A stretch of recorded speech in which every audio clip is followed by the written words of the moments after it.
Welcome back to the GSMC Sports Podcast. I am your host, Jeremy Lapidus. Today is Thursday, June 5th. If you were just tuning in, Aaron Rodgers officially a Pittsburgh Steelers. About time. We waited about 2 or 3 months for when this news was pretty well known, but now it is official. Aaron Rodgers, the next quarterback of the Pittsburgh Steelers. In this segment, we turn our attention to the world of basketball. The NBA Finals tip-off, Shai Gilgeous-Alexander and the Oklahoma City Thunder take on Tyrese Halliburton and the Indiana Pacers, tipping off in just any minute now with the NBA. You never really know, but we're previewing game one, a super important game for what's going on in the series. But before we do, remember, if you would like to be an even bigger part of the show than you already are, all you need to do is go to gsmcpodcast.net.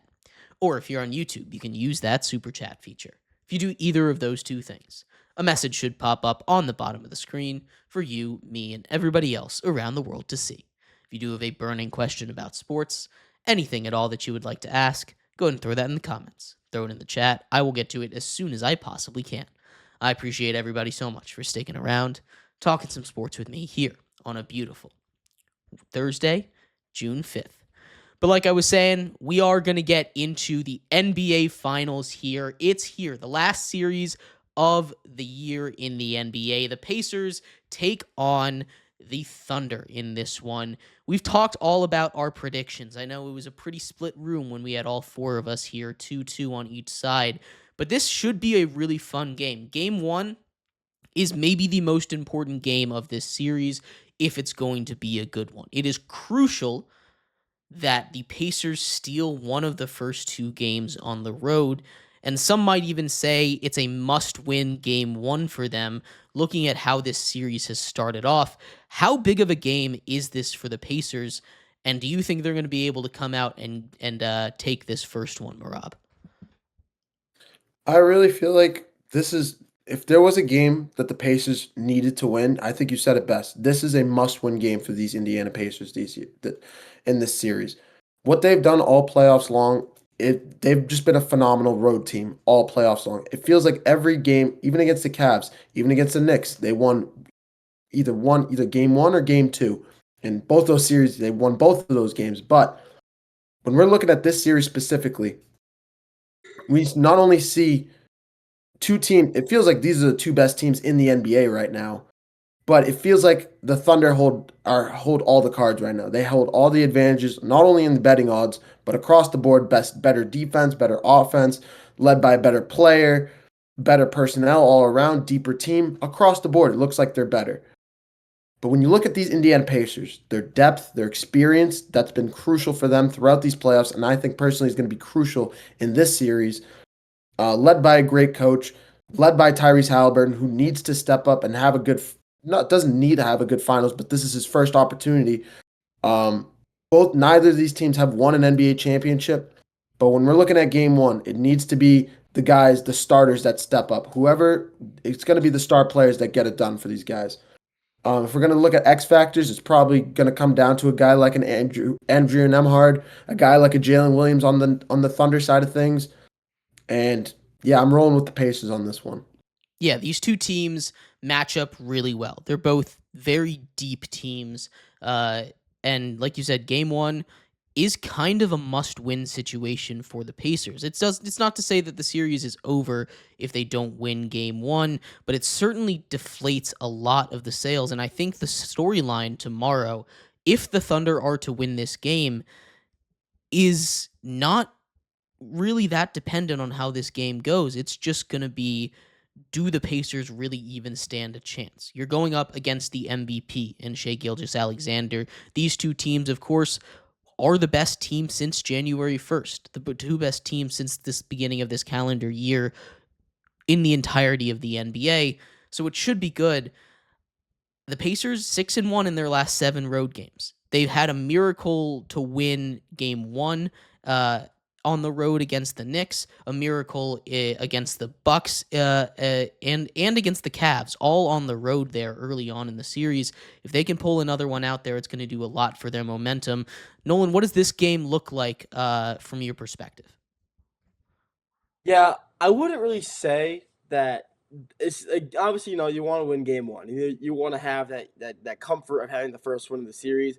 But I really think it comes down to game two. If they go down 2-2, let's say the Thunder win tonight and then win the next game. The Pacers are down 2-0 to the best team in the NBA. At that point, I think the series is already going to be over. I think you cannot come back from that. But if the Pacers are up 2-0, the media is going to say, or like people are going to say, the Thunder can still come back and win this. So I think really game one is obviously important. And honestly, I think the Patriots could win. Obviously, you're looking at the roads, like you just said, 6-1 in the playoffs so far on the road. That's huge.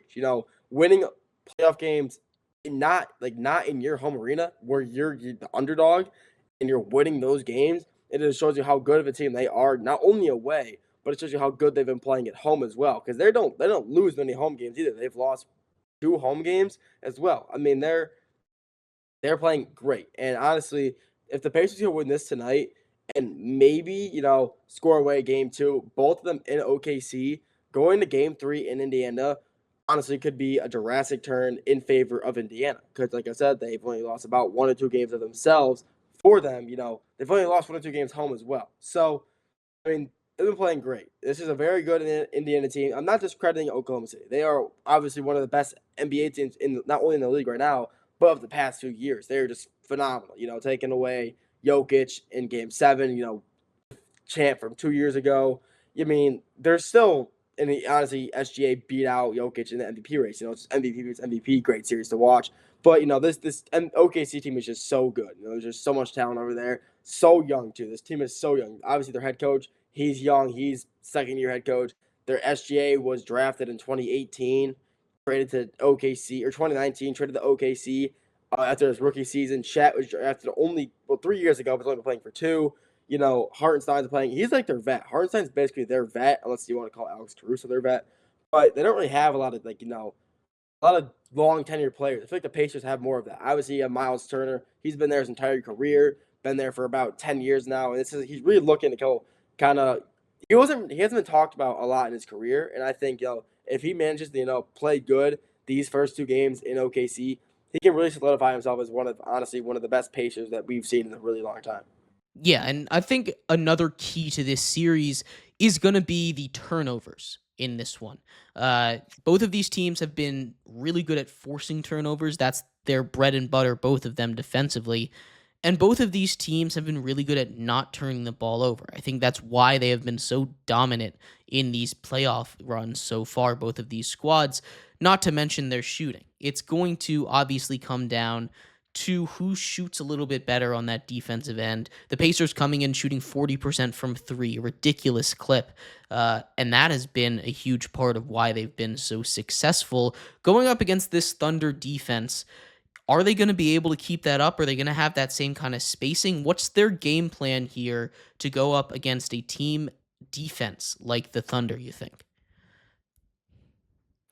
We're looking at, I think the series is going to come down to between those lines, like you said, Jeremy. I think it's going to come down to this Pacers team's offense going up against the Thunder's defense. If there is a way, this is the one thing that the Thunder haven't seen so far in these playoffs. If there is a team that can speed up or that can keep up with this Oklahoma City Thunder team, it is these Indiana Pacers. This team can not only keep up with them, they might be able to speed them up faster than they'd like to do. And that is going to be something that the Thunder are not used to doing. They're used to pushing the pace, controlling the pace, playing the game the way they like to play it.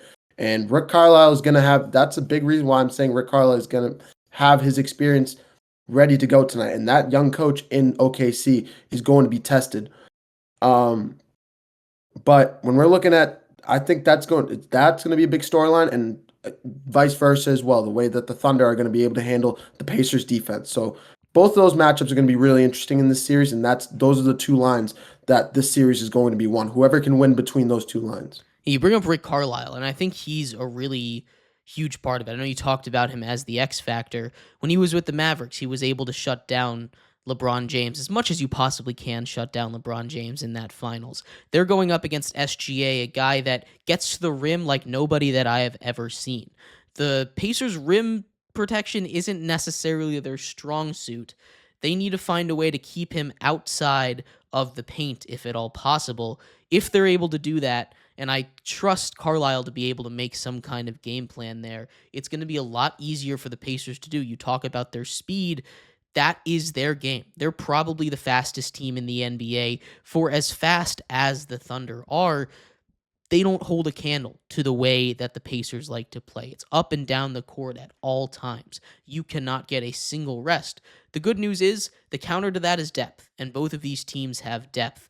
In this all-important game one, I think coming out of this, the Pacers just surprise them with their speed and how they play the game. It's been like that for each of the first 3 series that they've done. None of these teams have been ready for the blitzkrieg that this Pacers team has been able to bring. And because of that, I think they come out of the gate strong and make this thing a bit of a series. I'm taking the Pacers in game 1. That's what I got too. Pacers game 1. I think this is a must win for them. I would say, like I said, it wasn't a must win. I think game 2 is obviously more important. But if they win game 1, getting that game 2 win will just add the icing to the cake. So yeah, I also have Pacers in 1. Huge win for them if they do manage to get a win in the OKC in game 1. Kind of maybe flip the momentum a little bit, because obviously in OKC, one of the hardest environments to play in the NBA. I'm watching it right now. They all got the fans got all the white shirts on. I mean, it's the white out there. And it's going to be a tough environment. The Pacers, if they can, come in tonight, come to OKC, get a win on OKC's turf, they can kind of, maybe show these OKC fans that they're not, they're not just an absolute powerhouse that they think they are. They can be stopped, and, Pacers can honestly probably do that tonight. Yeah, absolutely. Go ahead, Mehrob.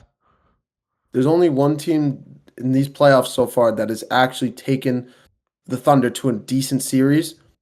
I mean, we know the Timberwolves did, but it was the Denver Nuggets. And what did they do in that series? They won game 1. And I think it's going to be one of those same, it's going to be it's going to be an exact replica of that. I think the Pacers are going to come out, take game 1. I think if the Pacers can hang around, make it around 7 points, keep the deficit short, and bring it late game, I think they hold all the cards. And I think they got tested. They got a big test last year last game in game 5. Yeah, against the New York Knicks with Jalen Brunson, with the way that Andrew Nembhard was guarding Jalen Brunson. I think they're going to do a similar game plan to that against Shai Gilgeous-Alexander in this series. Yep, that's going to be a huge part of it. But game has officially tipped off. We're going to take a quick break. When we come back, who is going to benefit the most, legacy-wise or just the future-wise, when we talk about who's going to win this NBA championship? We'll have that discussion coming up next here on the GSMC Sports Podcast.